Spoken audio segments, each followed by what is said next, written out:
쿠팡은 월 1,000을 벌어도 결국엔 폐업을 한다. 이게 무슨 말이죠 도대체? 월 1,000을 버는데 왜 폐업을 하나요? 이런 문구들이 되게 많이 아마 보였어요. 그럴 것 같아요.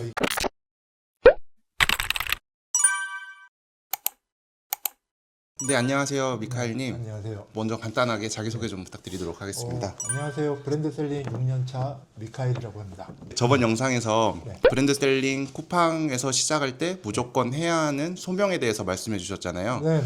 네, 많은 분들이 정말 너무 좋아해 주셨어요. 이런 내용이 없다 보니까 너무 좋아하셨고, 이제 소명이 끝나고 아이템을 올리게 되면 판매가 될 텐데, 그렇다면 쿠팡을 오래 해본 입장으로서 쿠팡 판매의 진실에 대해서 여쭤보고 싶어서 모시게 되었습니다. 네네네. 그러면은 한번 질문을 제가 좀 드리고 네. 답변하는 시간을 좀 가져보도록 하겠습니다. 우선 미카엘님의 현재 쿠팡 매출을 좀 공개하고 얘기 나누도록 할게요. 오늘이 3월 25일인데요. 제가 계정이 여러 개가 있는데 지금 3월 달은 좀 비수기거든요. 그래서 3월 첫째 주 연휴에 매출이 바짝 나왔다. 그 다음부터 조금 예전만큼 매출이 안 나오고 있는데 지금 보니까 한 1억 4천 정도 쿠팡만 이렇게 된 것 같습니다. 쿠팡만 억대가 넘어가네요. 네네. 역시 전문가답네요. 그러면 이제 본격적으로 질문을 들어가도록 하겠습니다. 네. 처음 브랜드 유통을 시작했을 때랑 지금이랑 얼마나 이게 차이가 있는 건가요? 어떤 매출 차이 말씀하시는 건지 아니면 환경의 차이를 말씀하시는 건지? 좀 생태계의 차이라고 해야 되나?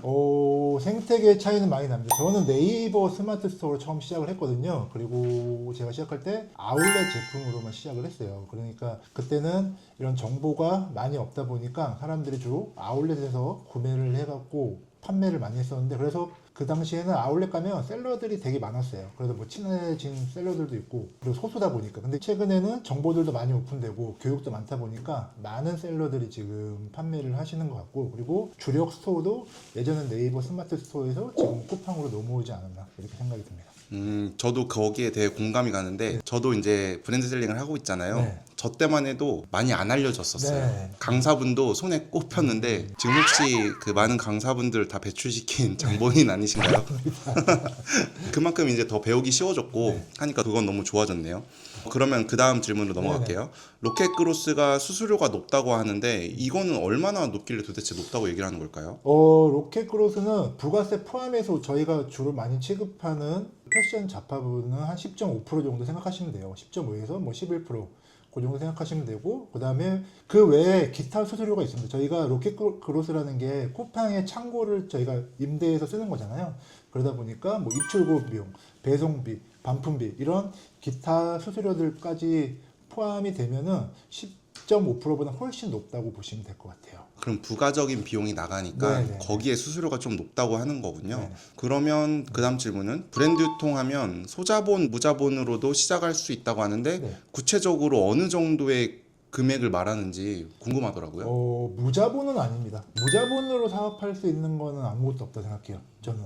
하다못해 위탁이나 구매 대행도 무자본은 좀 힘들 수가 있어요. 쿠팡은 왜 그러냐면 정산 주기가 길기 때문에 아무리 처음에 카드를 사용하신다고 해도 그 카드 결제일이 오기 전에 쿠팡 정산이 안 됩니다. 그래서 무자본은 힘들고, 소자본은 시작할 수가 있었죠. 예전에는 쿠팡에서 브랜드 상품 같은 경우에는 위탁 판매, 아울렛이나 온라인 상에 있는 상품들을 쿠팡에 올리고 주문 들어오면 그때 구매해서 보내고, 그런 식으로 사업이 가능했는데, 요즘에는 쿠팡에서 이런 위탁 판매 자체를 별로 안 좋아하는 것 같아요. 브랜드 제품에 대해서는. 그래서 사입을 해갖고 로켓그로스를 넣어갖고 판매를 시작을 하셔야 되고요.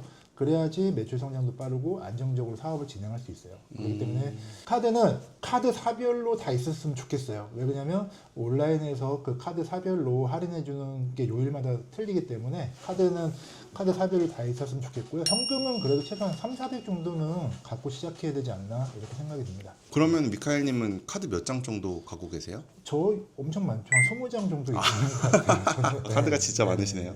다음으로 미카엘님이 사업을 진행해 보셨을 때 이런 부분은 조금 사업할 때 조심해야지만 좀 오래 할 수 있겠다라고 느끼셨던 부분이 있을까요?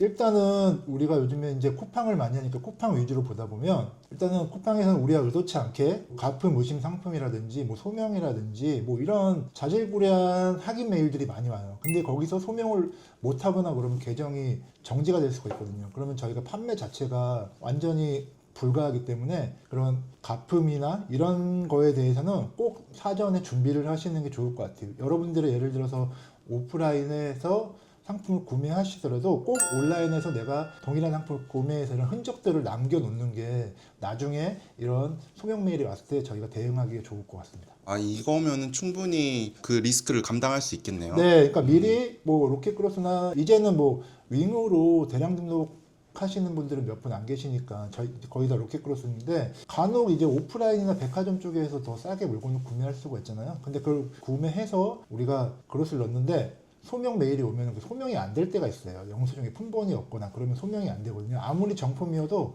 그거는 우리만의 생각인 거고 쿠팡에서는 정확한 서류를 요청합니다. 그들 기준에 맞는 그런 기준에 맞추려면 그래도 아무래도 오프라인보다는 온라인으로 구매를 해서 소명하는 게 좀 더 심플하니까 꼭 여러분들이 파는 제품에 대해서는 온라인에 흔적을 남기는 게 중요합니다. 네. 아, 네. 여기서 말씀하신 흔적은 저번 영상인 소명 부분에서 자료를 확인해 보실 수 있을 것 같아요. 오른쪽 위에 제가 띄워드리도록 하겠습니다. 그리고 이제 나이대별로 그리고 컴퓨터 활용 능력별로 사업의 좀 방향성을 좀 잡아주실 수 있을까요? 제가 이거 질문 드리는 게 뭐냐면 이런 분들이 계시더라고요. 내가 나이가 많은데 컴퓨터를 못 하는데 이런 분들이 되게 많아요.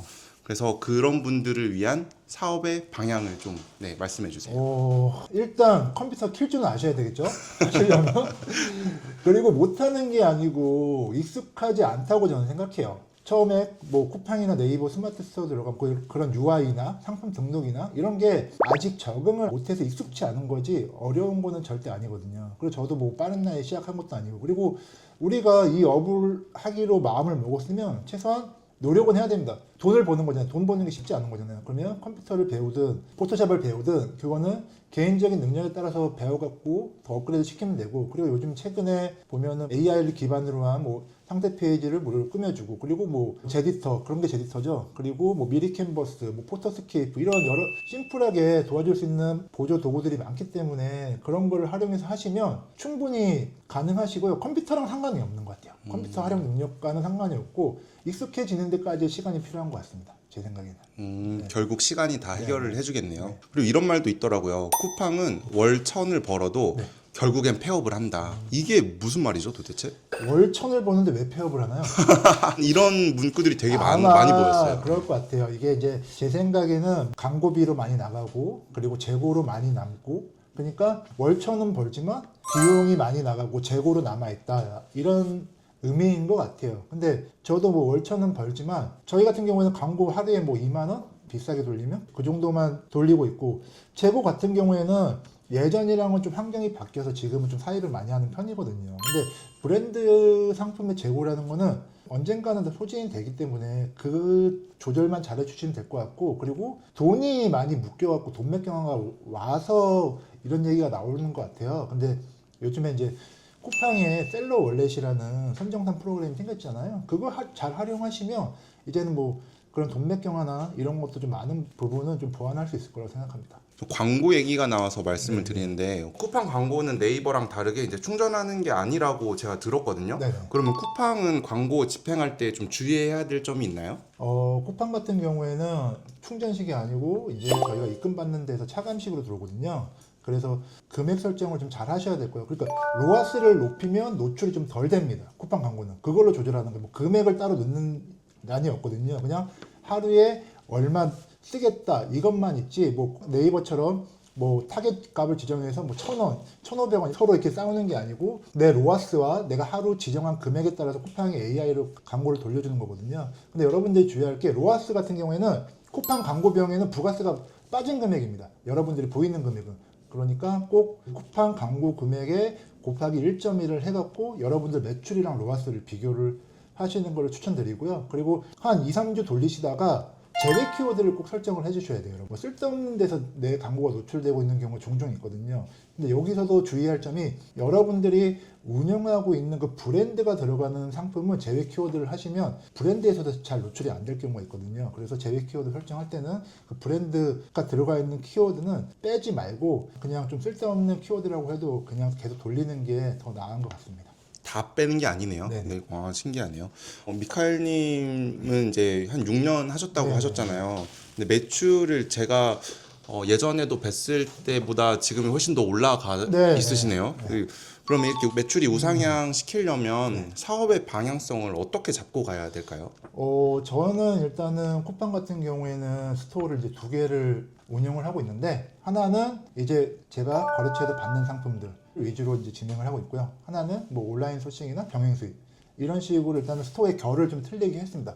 결을 틀리게 했고, 두 스토어가 마진율도 틀려요. 뭐 마진을 좀 차별적으로 설정을 하고, 그리고 상품에 대해서도 그 상품에 대한 컨셉을 정해 주셔야 됩니다. 많이 팔아야 되는 상품, 아니면 마진을 극대화해야 되는 상품, 이렇게 좀 세부적으로 그 상품에 대해서 좀 나눠주는 게 좋다고 생각을 합니다. 본업을 하고 계시잖아요, 지금. 네네. 그래서 본업에 맞게 설명을 좀 해주신 것 같은데 네네.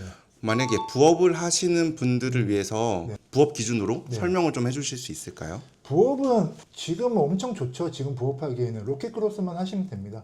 여러분들이 온라인에서 처음에 좀 손품을 많이 파셔야 돼요. 온라인이나 쿠팡이나 아니면은 뭐 크림 이런 곳에서 여러분들이 잘 나가는 상품, 뭐 무신사나 이런데 무신사의 조회수를 또 확인하셔야 되고요. 그리고 롯데온이나 SSG에서 베스트 상품, 그리고 크림에서도 관심 많은 순, 이런 식으로 계속 데이터를 보셔갖고 그런 상품들이 온라인에서 어디서 싸게 파는지 확인을 하셔갖고 그 상품을 구매를 하셔갖고 로켓크로스에 넣으시면 끝입니다. 그러면 쿠팡에서 이제 뭐 CS나 배송은 쿠팡에서 해주니까 우리는 상품 소싱에만 집중하시면 충분히 부업이 가능합니다. 아, 신경 쓸 게 그렇게 많지가 않네요. 그럼 지금 제가 봤을 때는 쿠팡의 로켓그로스 때문에 네. 지금 열풍인 것 같더라고요. 그렇죠. 그래서 브랜드 유통 하시는 분들이 쿠팡으로 많이 들어왔다고 네. 들었는데 그럼 그분들과의 좀 차별화를 어떻게 두고 계신가요?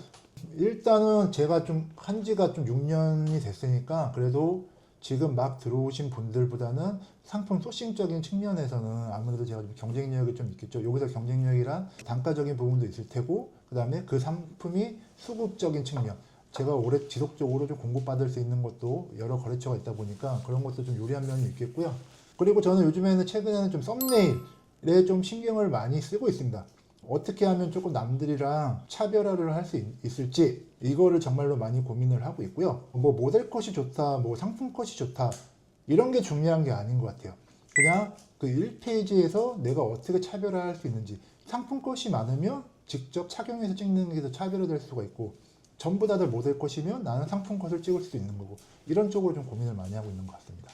네. 아, 정말 진짜 자세하게 답변을 많이 해주셨는데 만약 지금 미카엘 님이 이제 처음으로 돌아간다면 네. 어떤 방식으로 이 사업을 진행하시게 될지 되게 궁금하거든요. 한번 돌아가 볼까요? 일단은 처음에는 엉덩이 싸움인 것 같아요. 꾸준히 앉아서 시간을, 제가 처음에 했을 때도 그렇지만 제가 별다른 재주가 없기 때문에 저는 조금 시간을 조금 많이 투자를 했던 것 같고요. 그리고 처음에는 이 손가락을 많이 굴리셔야 됩니다. 그리고 나서 뭐 온라인 소싱이나 이런 것들로 해서 경험을 해보시고, 그리고 이제 내가 조금씩 상품이 판매가 되고 하면은 밖으로 나가셔야 됩니다. 가서 시장 조사도 하시고 거래처도 만들어 보시고, 그러면서 내 사업의 안정성을, 그러니까 같은 브랜드 유통이지만 또 나는 나만의 성이 있거든요. 그 내 성에 침범을 못하게 제가 자꾸 벽을 올려야 되거든요. 진입장벽을. 그렇게 조금씩 진입장벽을 올린 게 여기까지 온 것 같습니다. 아, 정말 좋은 말씀 오늘 너무 감사드립니다. 그럼 마지막으로 뭐 하실 말씀 있으신가요? 요즘에 이런 질문 되게 많이 하세요. 요즘에 뭐 쿠팡이 또 뭐 정책이 변화가 됐다, 셀러가 너무 많다. 그런데 제가 드리고 싶은 말씀은 어떤 허들이 하나 오면은 그 허들에서 또 못 넘으신 분이 80%고 넘으신 20%는 또 성공을 하거든요. 그러니까 꼭 여러분들 어떤 장애나 허들이 왔다고 해서 포기하지 마시고 꾸준히 하시다 보시면 좋은 결과가 있을 거라고 생각이 듭니다. 네. 아, 네, 오늘 정말 귀한 시간 내주셔서 감사합니다. 감사합니다. 네.